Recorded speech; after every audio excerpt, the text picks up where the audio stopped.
Good evening and welcome to Come to the Table. I think this is number 16 or 17, I gotta count it. I really appreciate you being here and really appreciate what we're doing tonight, which is looking at education not from high 30,000 feet, but what's happening on campuses. And also what in fact can be done in a very practical way. So Miss Vanessa is going to come. She's 10,000 degrees. Did I get that right? You got it right. I always get the degree wrong. You know, I come down to say it's a lot of degrees. No, 10,000 degrees is an extraordinary program. She is our moderator for tonight, and she will let them know. We also have, I'm going to brag on two amazing kids. They are articulate, they are bright, they are amazing, and just make them comfortable. And one of them, and they'll tell you what high school they attend, and they'll also tell you their experience at the high school, and they have opinions. And we want to hear those opinions, right? It's going to be great.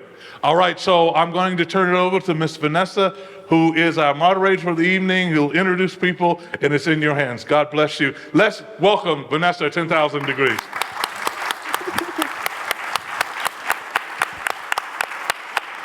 Thank you, Pastor Floyd. I'm honored and deeply humbled to be here sitting amongst this panel. Education is not just professional for me, it's also deeply personal. And so I want to talk about just my journey, and I had to put it down in notes because I only have 5 minutes. So I've seen the system of education from every angle, as a student, as a teacher, as a mother, and as a leader. And my educational journey began, or educational justice journey began, when I was a teenage mom. And I had my son, who was 5 years old, was almost misdiagnosed. For almost a year, people who were supposed to be educational professionals, they documented and observed his challenges, but they never engaged me to discuss them. They lacked a fundamental understanding of Black boys, the impact of poverty and trauma, and the impact of including families in decisions. I fought that system, and today that boy is a mechanical engineer.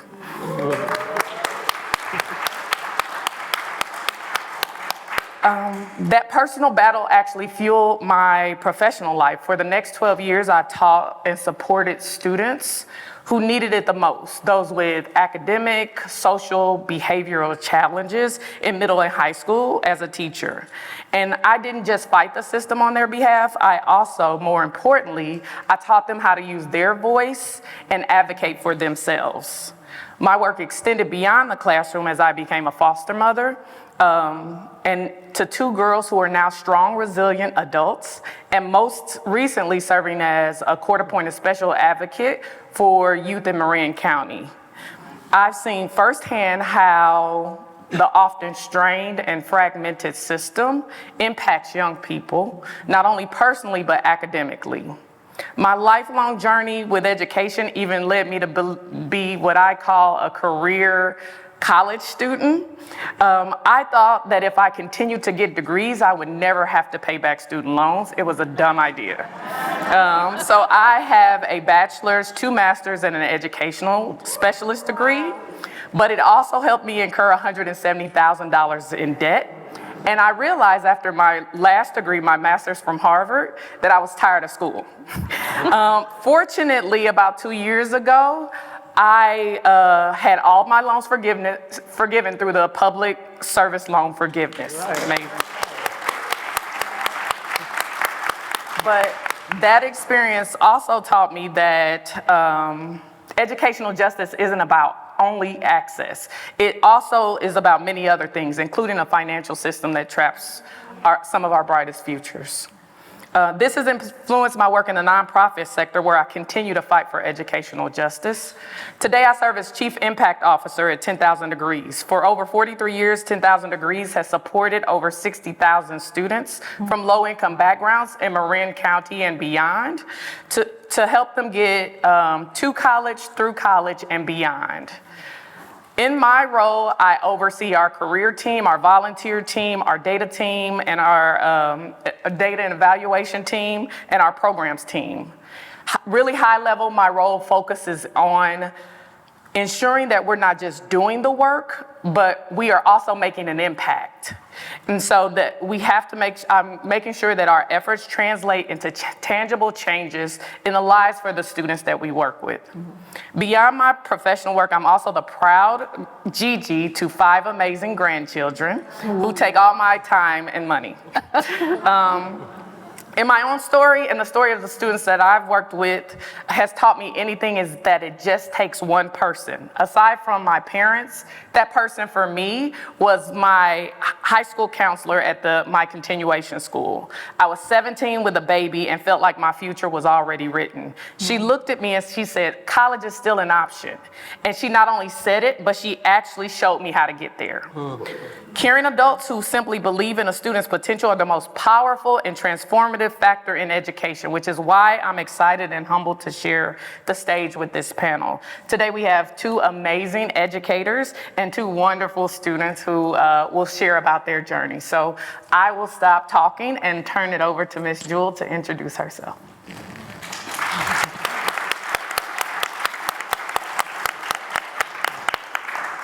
Let me say first, my background is in education, working in education, but I didn't know we should prepare notes and for yourselves or take notes. The only notes I last took were at church.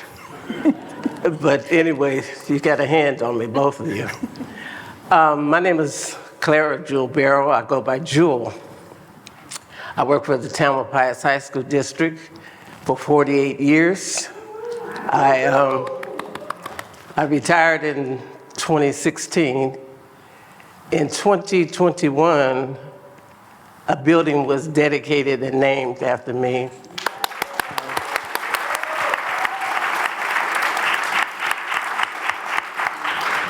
So I'm the first African-American classified staff and woman to have a building named after me out of the 5 schools in our district.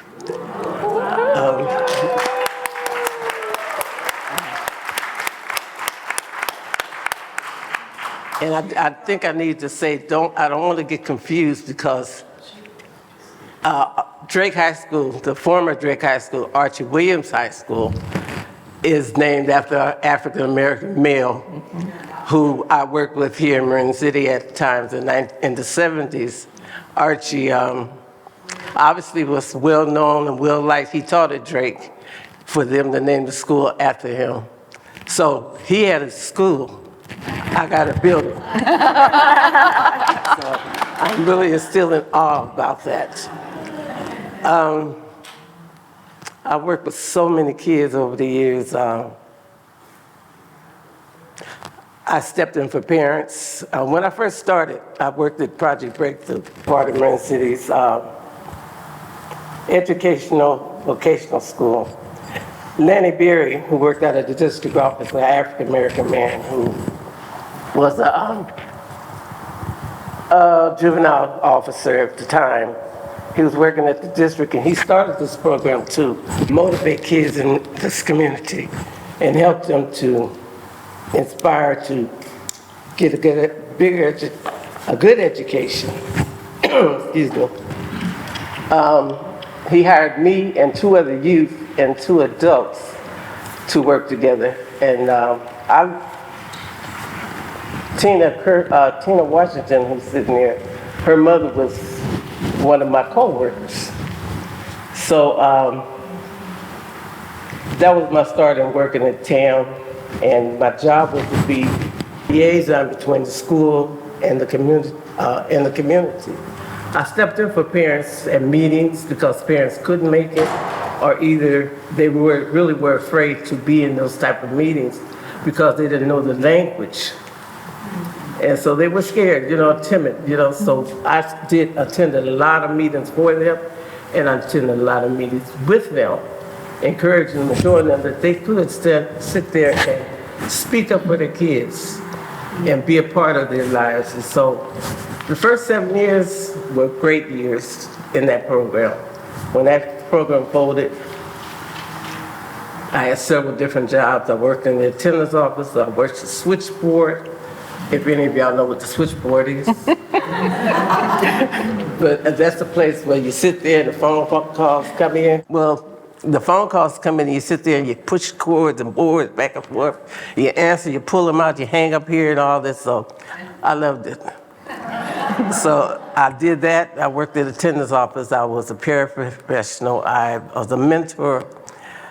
You name it, I was probably it. It's good and bad names, I'm sure. But I just loved working at TAM and working with the students, and I think I got a few adult students here. Anybody here I used to work with? No.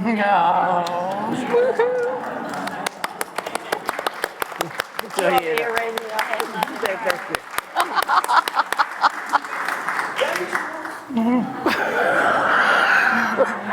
The times, of course. But anyway, that's it, and I couldn't ask for a better job.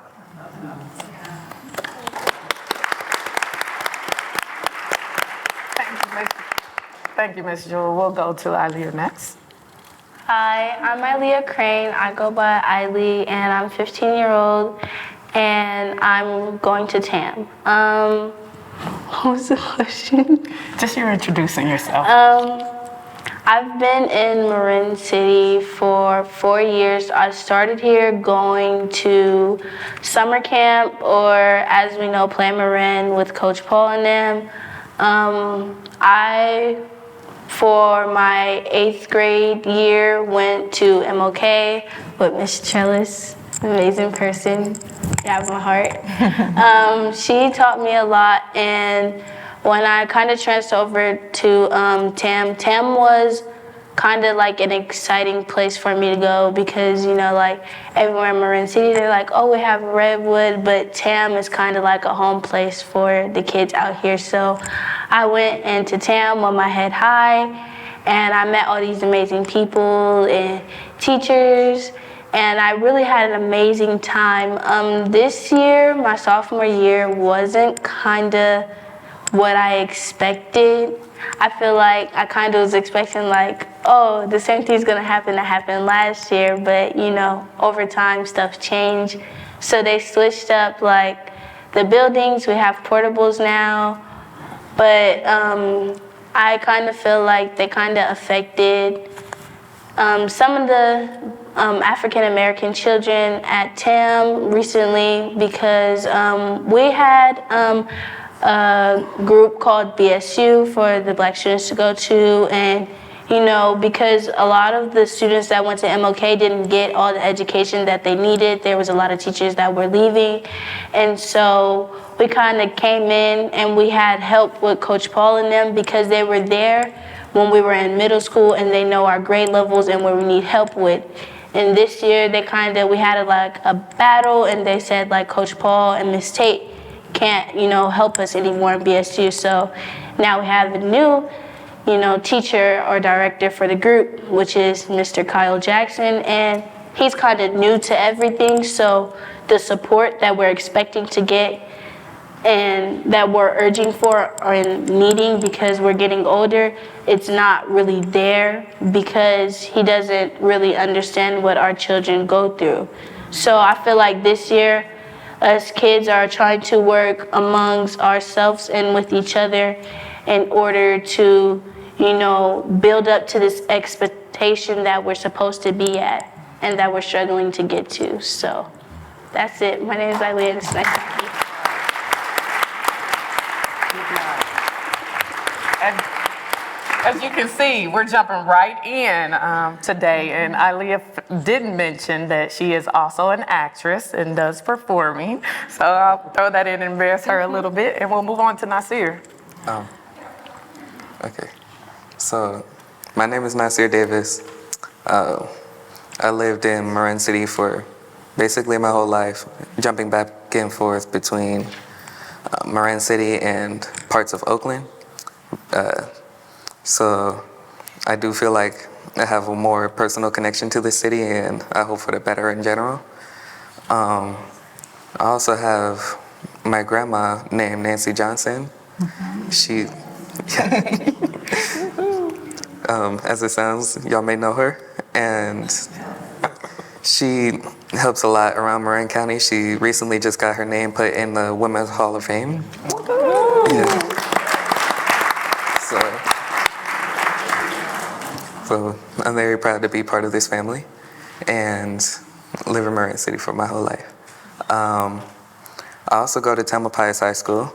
I have been for 4 years now. I'm a senior. This is my last year. And growing up, I used to go to Willow Creek down there in Sausalito. And I even experienced that merging between schools of Willow Creek, then COVID, and then going to Bayside MLK.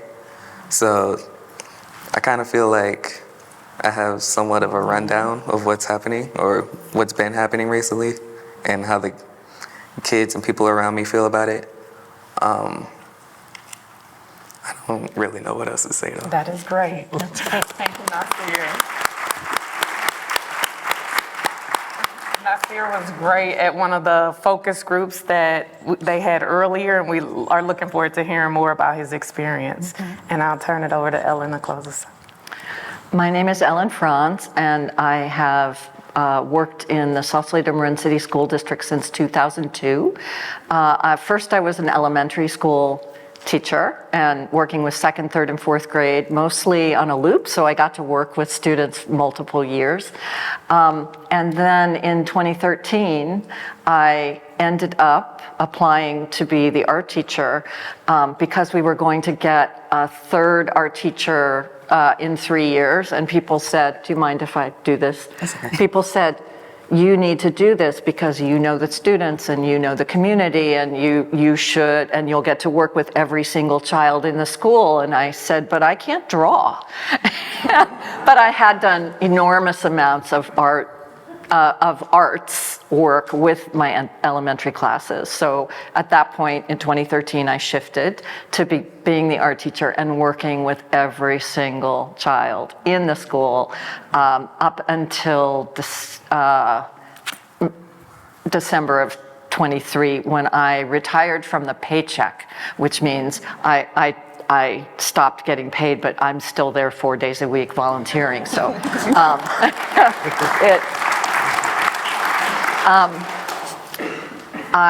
I want to jump back now to the beginning of my teaching career.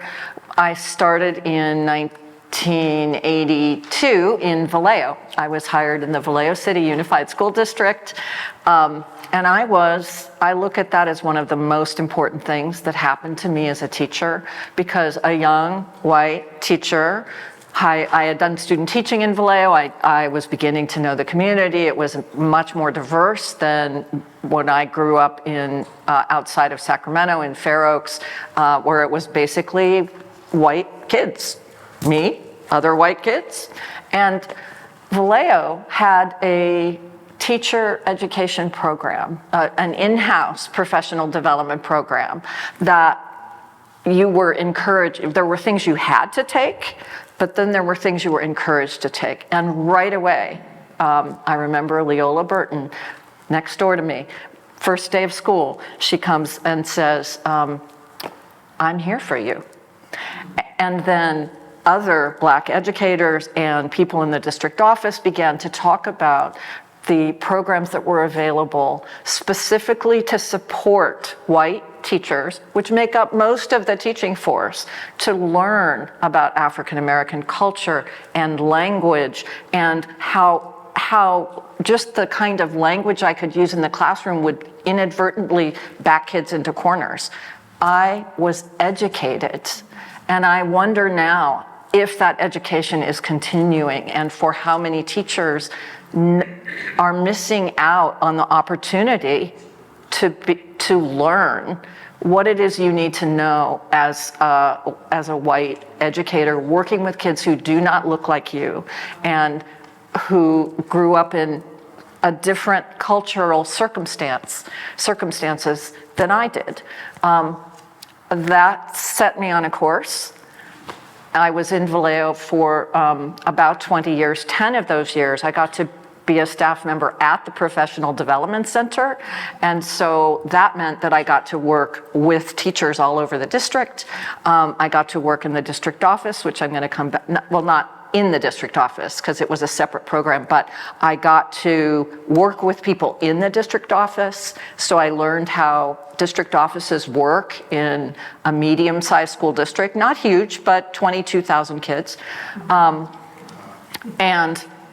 I got to be in classrooms seeing teachers at work for 10 years. That absolutely impacted my work. When I have one left already. Oh, 5 minutes goes so fast. So, sorry, now I lost that train of thought. That's enough.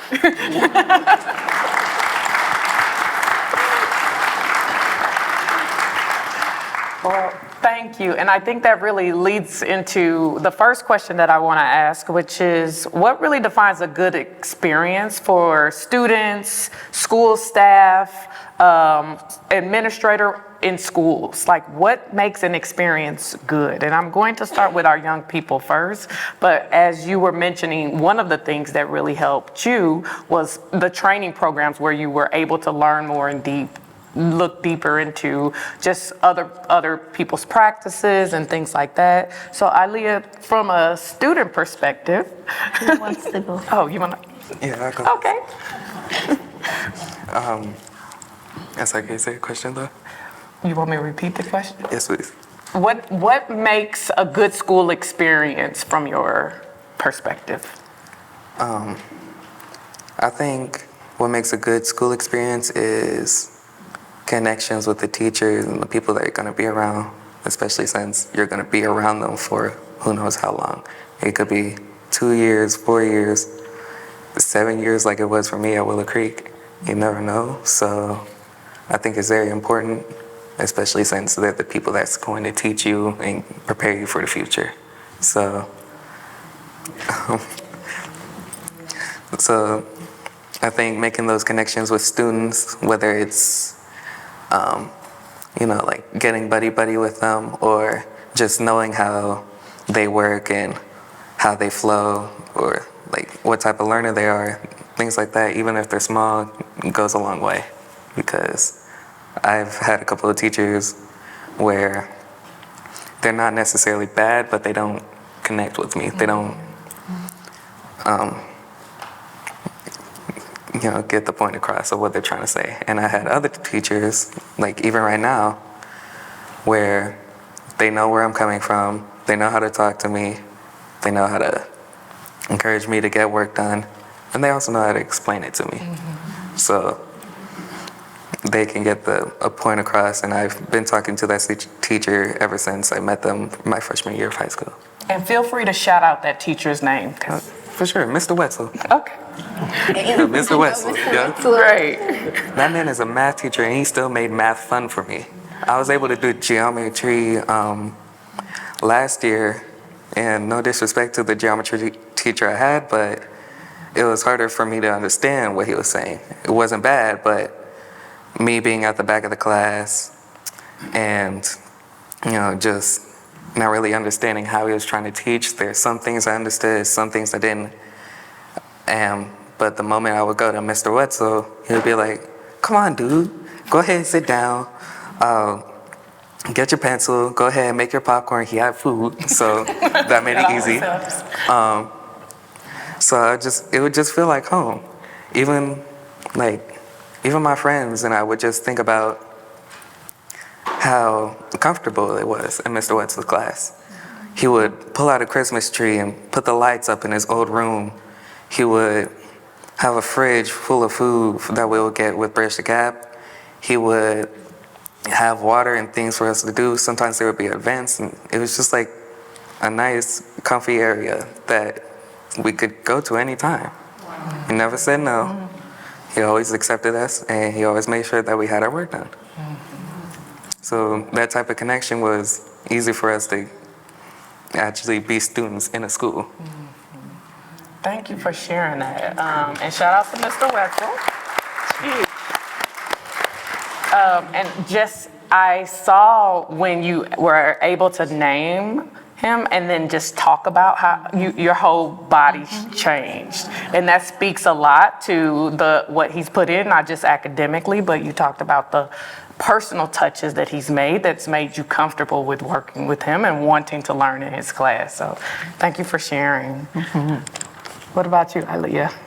I feel like a great experience or something that our kids now these days expect. I feel like more so instead of like the teachers or the principals or staff members telling us that they can give us something or they can do stuff for us, instead of, doing it or showing it, because there's a lot of kids these days that don't open up their mouth because they're struggling, because some people, they might have anxiety or they want you to reach out to them instead of them reaching out to you. And I feel like a lot of teachers have trouble trying to figure out how to comfort a student instead of asking them what they need, how they want it. I understand that there are teachers that have like a lot of students in their classroom, but there's like a lot of teachers like Mr. Whistle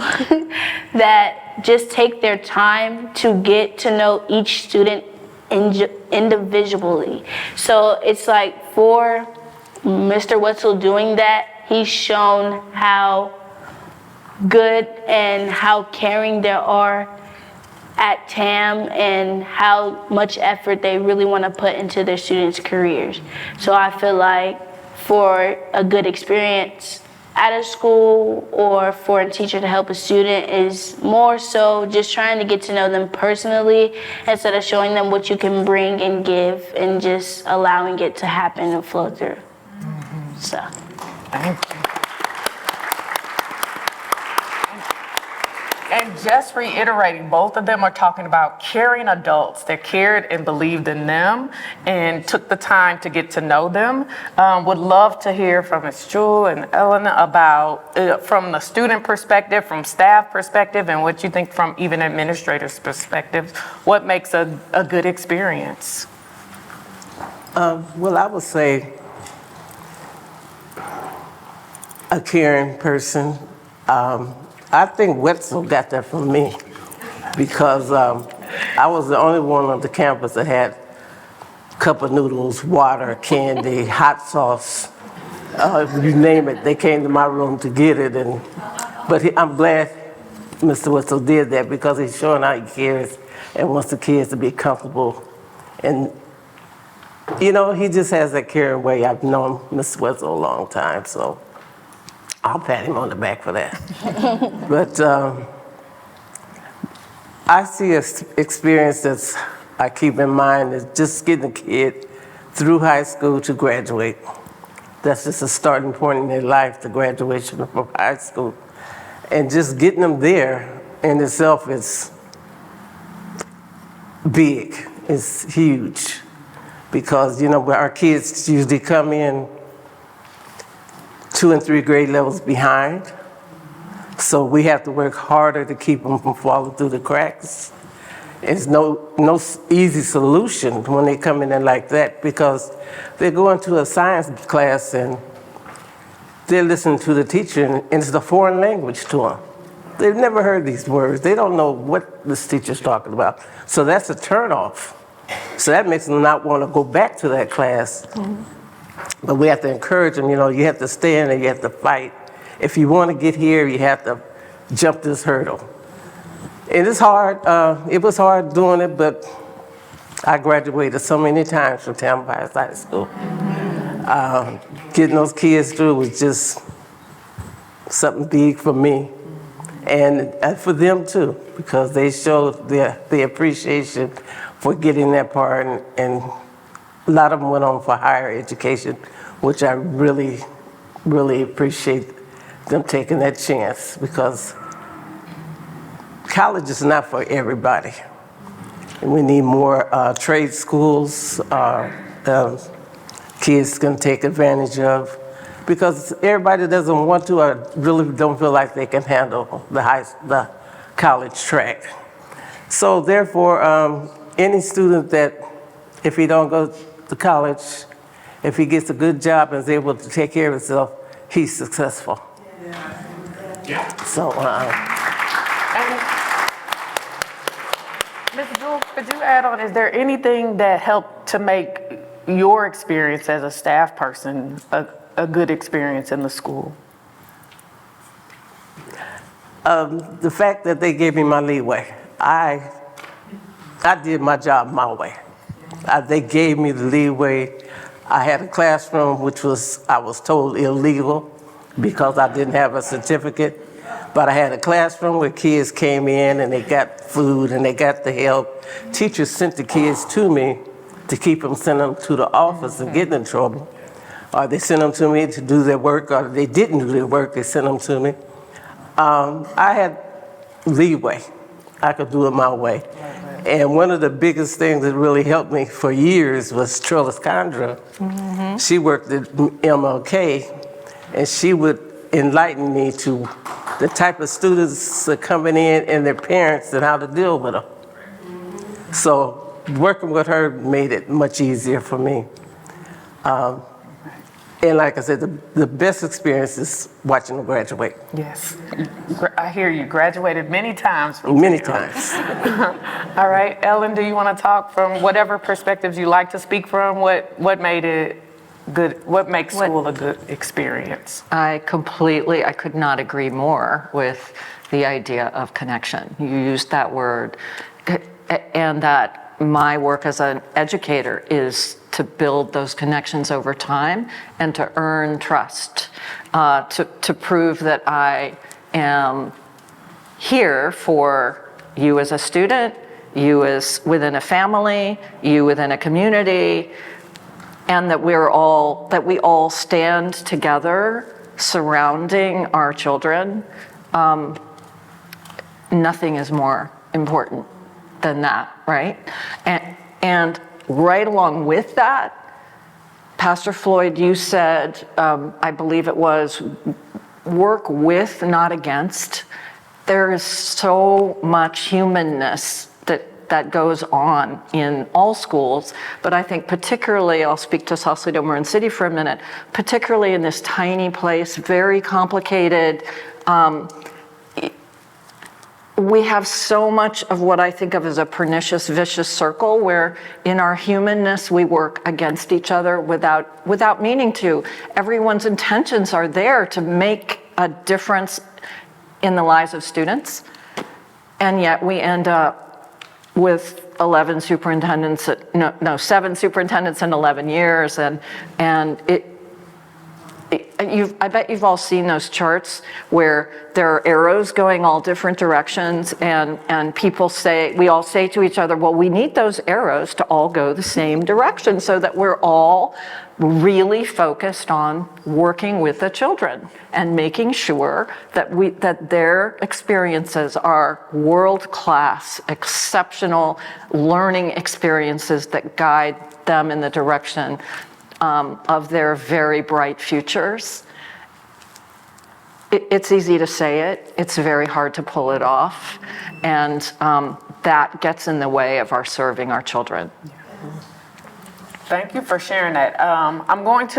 Along those notes, I'm going to read a question that is really related to what you just spoke to. I'm going to read it how it is, but then I'm going to reframe it, and then anyone who wants to answer can. The question is, when will students be included in decision makings at their schools? They are the consumers of the product called education, but they have no voice in the quality of the product. And so because we don't have any current school administrators on the panel, I want to rephrase it a little bit and say, have you all seen any opportunities, students, for you all to participate in providing your voice into decisions that are made at your schools? And then for our educators, have you seen any times where that was happening also? And if not, feel free not to answer that or just say no. Okay. I think I have something to say. I just got to think about it a little. Anybody can start us off. Please. So, I want to say that I feel like there are moments where students could have changed something, like for the better of the school or even the community within it. And those moments have been passed up multiple times. Even something as simple as BSU, like last year, you said earlier that we had some trouble even keeping BSU and the people who run it. When we go to BSU, it helps a lot because what they do is connect to the students the same way Mr. Wetzel does to me and everybody else in the school, and make it easy for you to want to learn. Make it easier for you to understand the subject at hand, how to get by it, and what to do if you truly are stuck. So they would do things like email the teachers, walk up to them and talk to them in person if you can't say it for yourself, and be a general support. And it came as a shock to everybody, even the people in the school, that they would try and get rid of that. And that's all because of the people in the district themselves. They're not here down with the students or talking to the students, talking to the teachers. They're just making decisions off of what decisions they're making up there. We can't see what they're talking about unless we're this certain person or what we're going to be and what we're going to look like and do for them instead of what we can do to change in general and for the students. It's unfair that they try and make those decisions of what's best for us and we don't have a single word in what we could do. Nazir, that's a really clear example of when students' voices are not heard. And thank you for sharing that, because I think that was really helpful for people to understand what's happening. Are there times that you felt like your voice could have been, or do you feel like that's the norm, that they usually are just making decisions and not including student voice? It's definitely the norm. I say the only exception that we had last year was BSU, since it's still here. Again, the worst that they ended up doing was cutting Paul and his wife and basically wiping the staff members of BSU. We still kept it. We still kept the room that they granted us last year. Yeah. And that's basically their way of saying it's still here, but we still get to do whatever we want. The best that we were able to do was keep the room and have what Zoe and them and Paul put down. But they're still trying to get rid of things like that. And the only voice that we were able to show was a lot of the school. And I mean, like, the staff members, the teachers, even some students had to stand in the front of the school protesting for BSU before something was done to the entire district.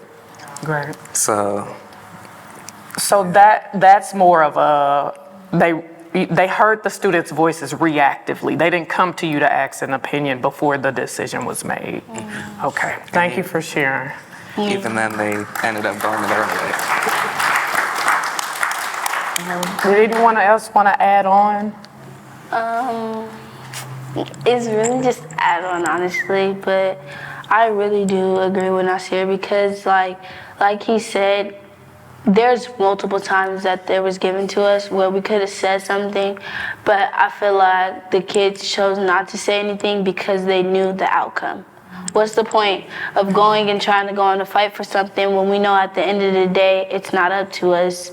They can listen to our opinions, but they don't have to use them. We could just be wasting our voices just to not be heard.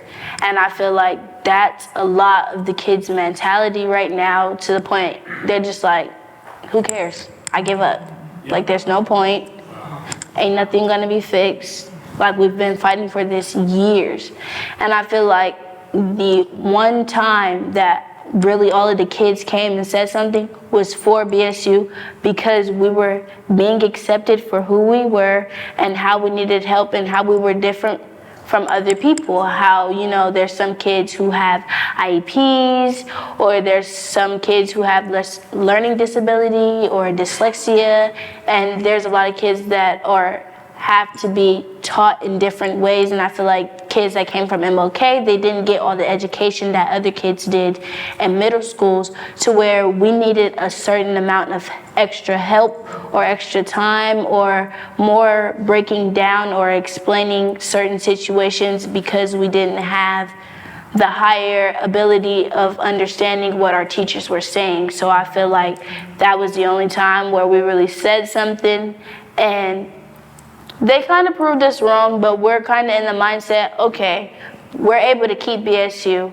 They're taking everything away from us because they want us to give up, but we're going to keep trying, and we're going to rebuild something new. So.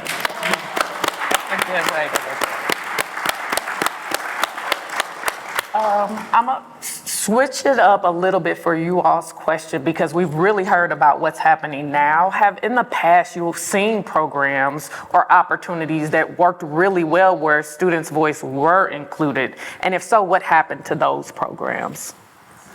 Well, the initial program I started with was Project Breakthrough. And like I said, it was to motivate parents and students to do better in high school. And of course, that folded after 7 years, I believe, in the district. And the next program, Step 2, it was actually exactly like Project Breakthrough. Working with the parents was a big part of it. Students and the staff, and exposing kids to college, taking them on college trips and that type of thing. So those two programs existed, and now they're gone. So that took a lot away from the school. And Ms. Jewell, do you know why those programs left? Well, Project Breakthrough was funded through the district, and they funded it for that many years. And after that, it was over. So most of the people that worked in the project, myself and others, continue to work in the district, but not in the space that we could do before, where we had a range, where we can do what we wanted to do with the students and when we wanted to do it. We didn't have that. When that's gone, the kids are like stuck in the classroom, thrown back in the classroom, and that was it. So it was a downfall, that type of program. When it's left, it was a downfall for the kids.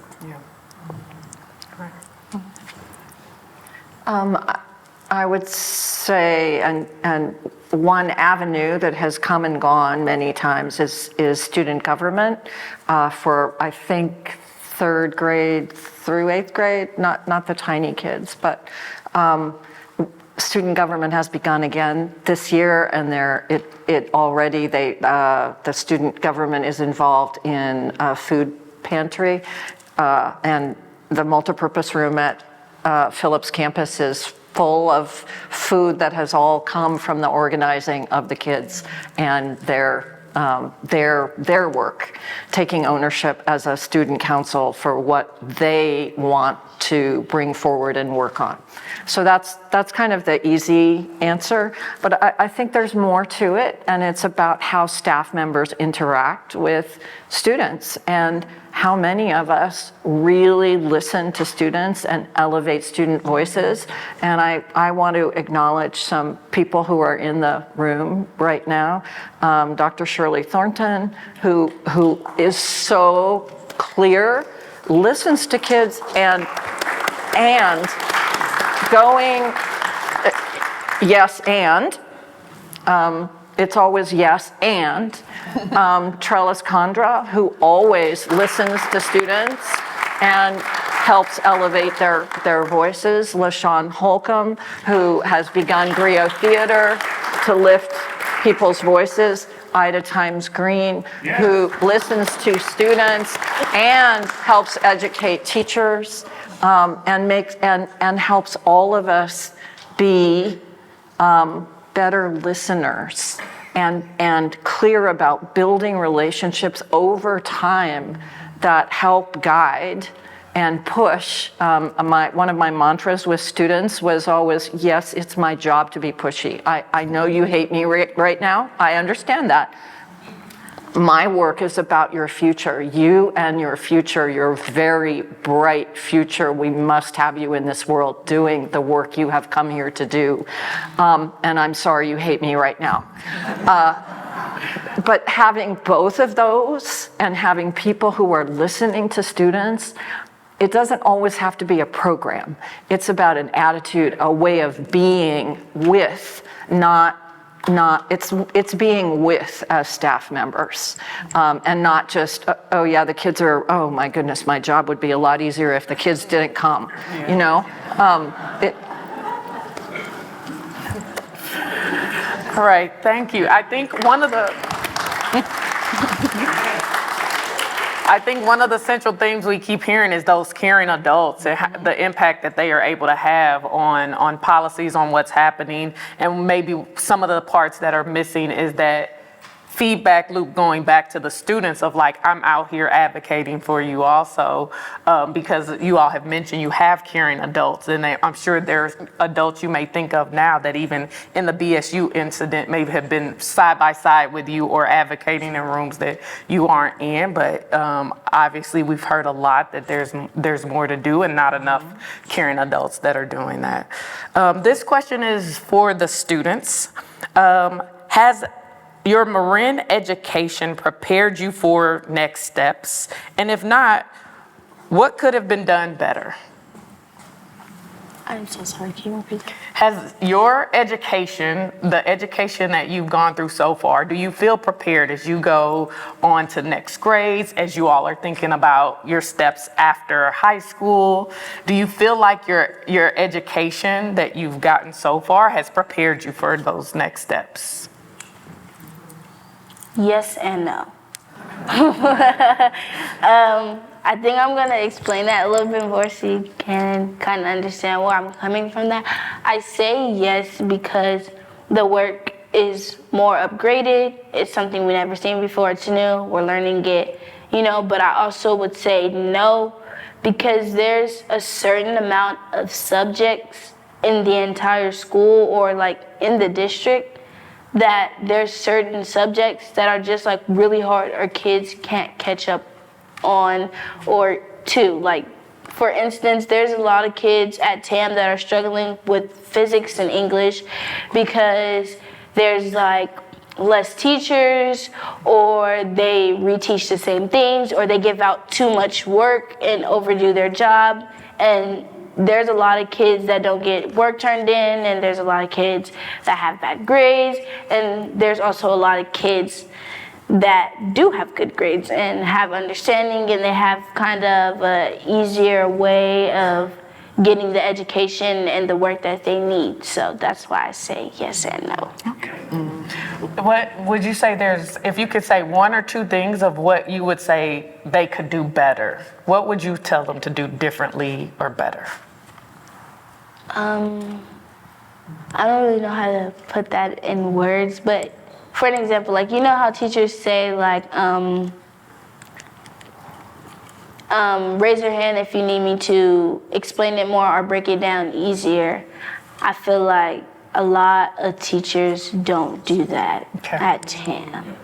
There's not enough of support of, they're asking you more if you have it done instead of do you understand it to get it done. And I feel like that's a struggle right now for our students and our children. Thank you.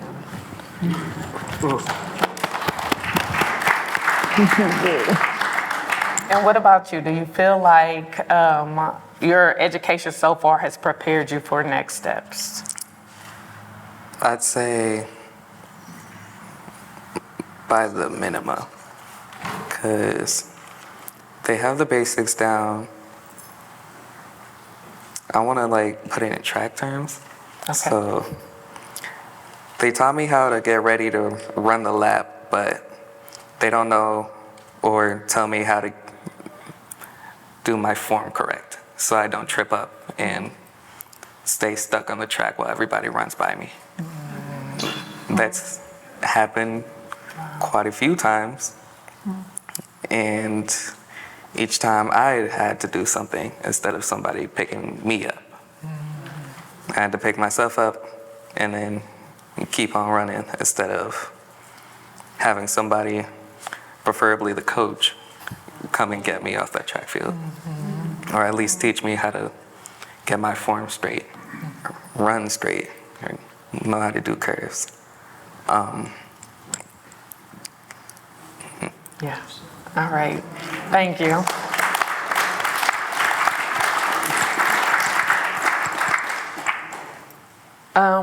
This is another question for our students. Is there any programs in your schools where you feel like your teachers take you seriously? You mean do you mean in school programs? It could be in school or after school, Okay. but school-based. School-based, yes.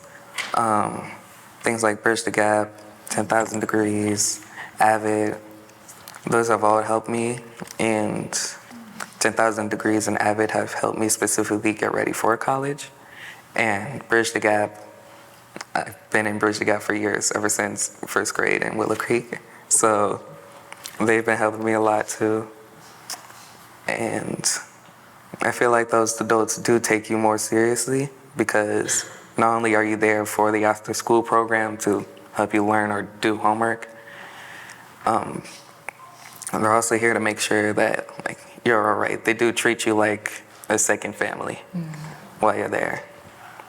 Again, you get fed food, you make sure everything's all right at home. They come and talk to you normal.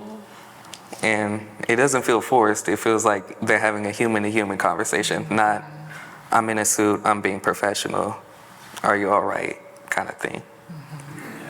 Yeah, so along with hearing adults, food is another theme we're hearing. Thank you for sharing that, Nasir. Ooh, I don't really know, because I have jobs, but they're one of them are part of the schools, but most of them aren't. I am a part of Wise Girls, which is connected with TAM. I'm a part of YAB, and I'm also a part of MCCT. So, honestly, I can't really say from that input. I feel like you explained it a perfect way. But I can more honestly say that there are places like Bridge the Gap that are helpful, but they're not told around. It's something that you kind of have to come up on your own. For instance, I go to TAM right now, and I've had about 3 of my classes switched a part of my schedule, and actually one of my new classes is actually a job. Surprisingly, at TAM, that there's a class that is like a job for students who need an early job, or just want to get more into working so they're ready for an actual job. They have a classroom where you do actual work and you get paid for it as a class in a period at TAM. I just got into that class. There's only about 3 or 4 other students there. It's really great, actually, and there's a lot of students there that I'd be like, oh yeah, I have this period, and they're like, what is that? And so I feel like they have the stuff that we need. They're just not giving it to us or telling us that they have it. So, Do you know the name of that class? I actually don't. It's so new to me. I don't. I've only been in there at least once or twice. I just got my schedule changed, but it's really amazing. It's on the campus. Yeah. It's in Upper K. Yeah. Teachers it. I never heard of that. I think it might For you be to investigate. Workforce development, workforce learning. Yes. All right. Another question, what do you think is preventing schools or districts from ensuring that all students are successful, from your perspective, again? And anyone can answer. Communication. Speak up. I think communication is definitely number one. Again, the whole we'll make this decision and see how it turns out for these people without talking to them first is definitely the problem, or definitely one of, because there could be more. I feel like there is, but that's the main one, the big glaring one. The lack of communication is really the main one that I have in mind, because there's the BSU situation and so much more like it. I just don't want to repeat myself. And so it's communication with the students is a big thing about decisions that are being made. Do you see any other communication gaps that would be more helpful in helping students succeed?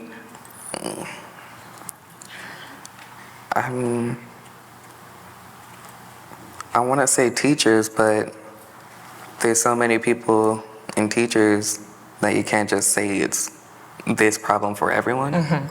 So, like, there's only a select few teachers in my high school that I would say need to learn how to talk to students or be more friendly, be comfortable, because there's definitely some hated names there.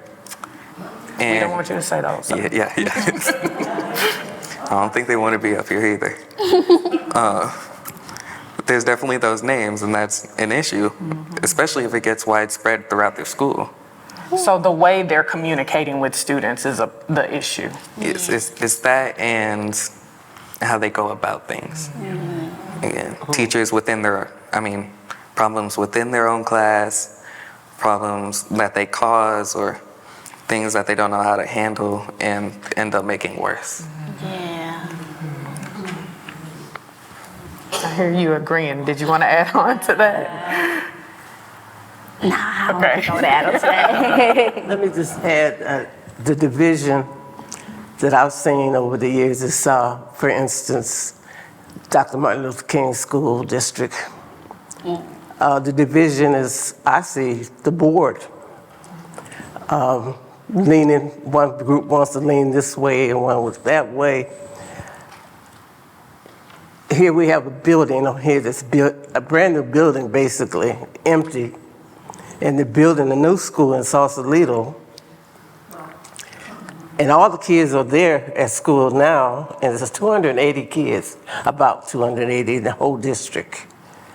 And yet still our kids are not learning. And the board, and when I say the division on the board, it's because previous years, it was felt, they made it clear that they wanted their own separate school from Marin City Schools. They started a charter school, and they didn't expect any of our kids to go there, but our kids did go there. For some reason, the parents put them there, and they were kicked out slowly.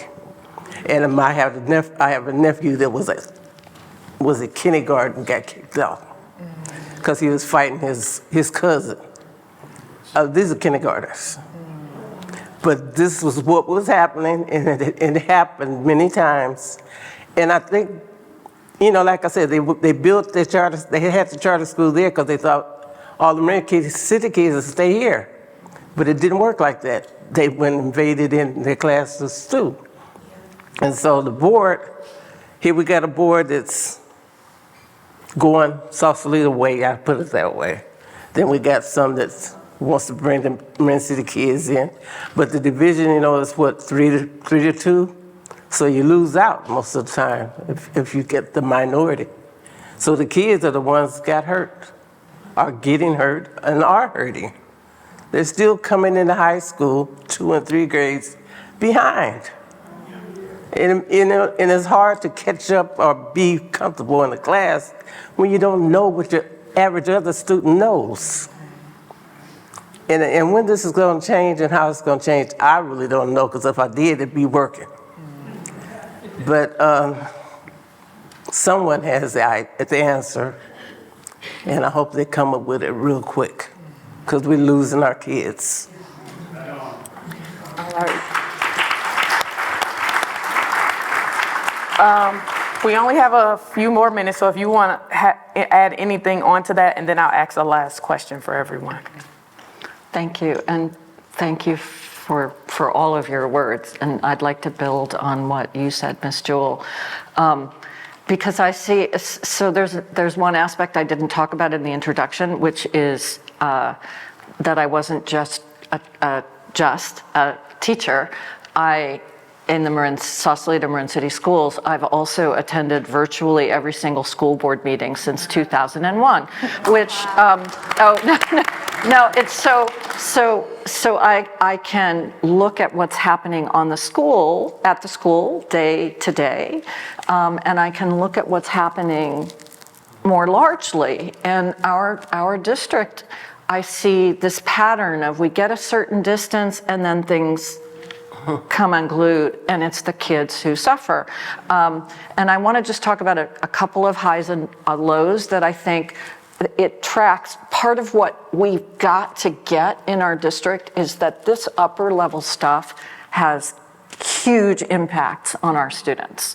And it's easy to forget that. But so there was a high. I brought this T-shirt. Dr. Thornton will be so pleased because in 2008, our school district became a distinguished school and also received a statewide Title I Academic Achievement Award. I'd been there for 6 years at that point, and it was us as a group from every single person in the school, no matter what the role, all those arrows were all lined up.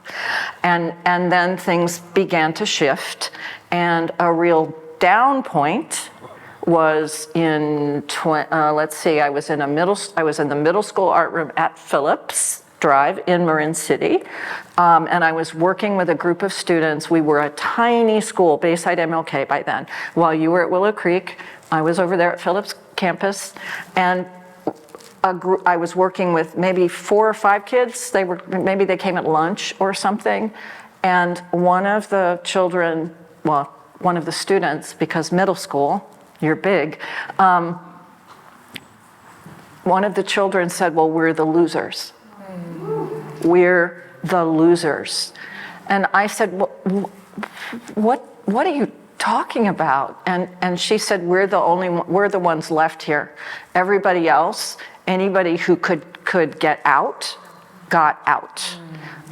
One student I know walked herself over to Willow Creek to get the application because our school had been completely decimated.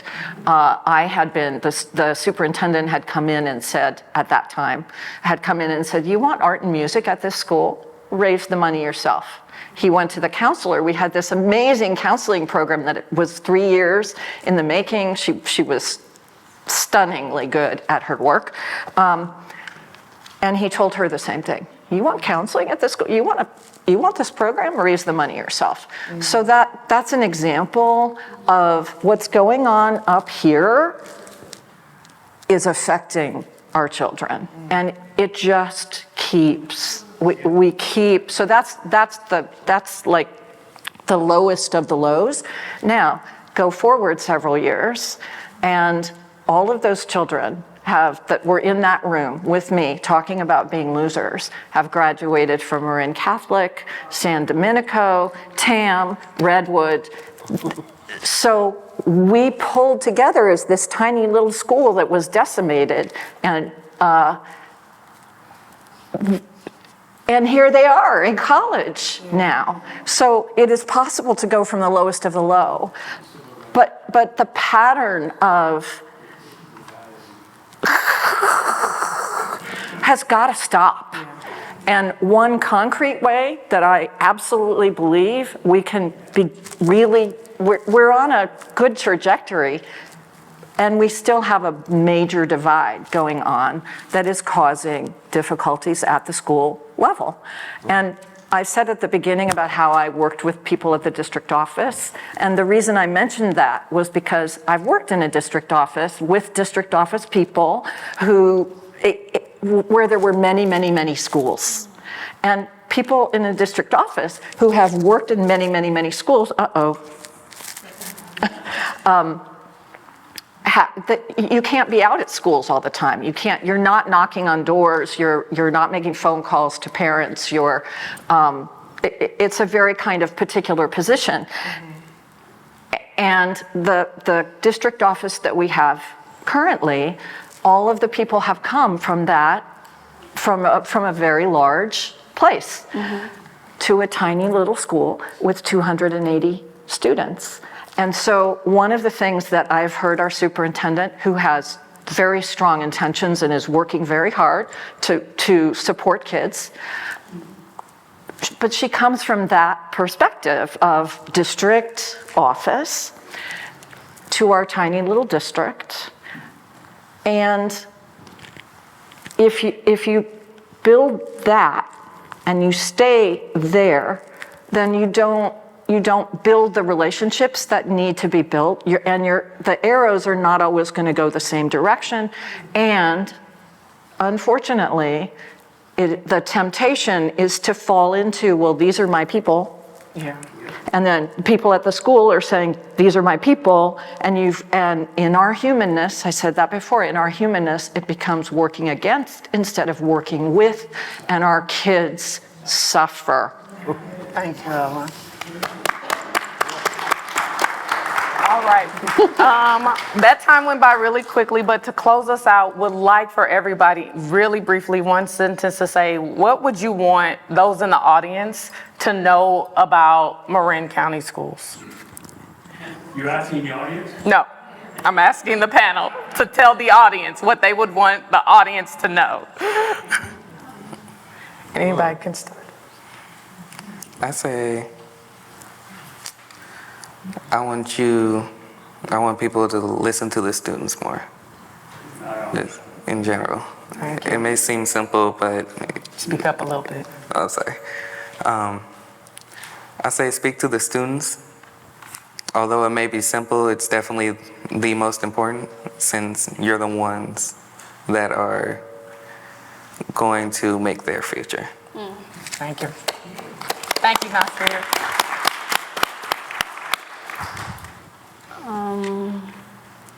Honestly, I agree exactly what Nasir said. I really would just say, try to dig in and try to help more with not saying what I know or what I've been known for years, more so of what's new, what can I learn, what can I do to help. So really saying that just to say, don't really give up. Even if you don't see the progress, still keep trying because you still have a chance.